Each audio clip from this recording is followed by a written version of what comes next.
One bright morning, little Masha skipped happily through the forest. The woods were full of wonders, colorful flowers, singing birds, and butterflies fluttering around. Suddenly, she spotted a tiny mouse running quickly between the trees, curious and playful as always. Masha decided to follow it. While chasing the mouse, Masha discovered a cozy wooden house tucked away in the forest. "Wow, a secret house!"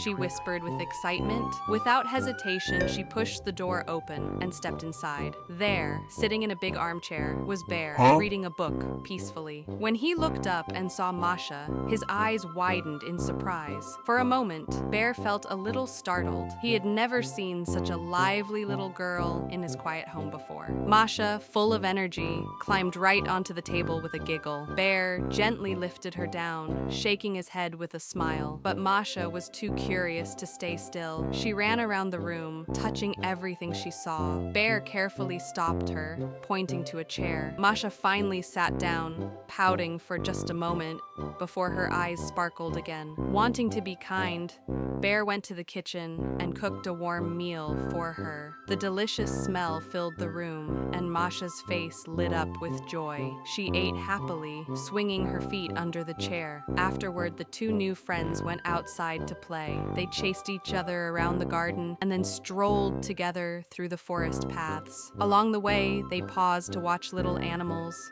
squirrels, rabbits, and birds going about their day. Masha laughed and pointed at everything with endless wonder. Suddenly, Masha nearly slipped near a pond, but Bear quickly caught her, keeping her safe. Just then, raindrops began to fall from the sky. Laughing, they hurried back to the wooden house, dripping wet but smiling all the way. Inside, Bear lit a warm fire. Masha and Bear sat side by side, their faces glowing in the firelight. The room was cozy, the storm tapping gently on the windows. Masha leaned against Bear, and they both smiled softly. From that day on, Masha and Bear were more than just neighbors in the forest. They were true friends.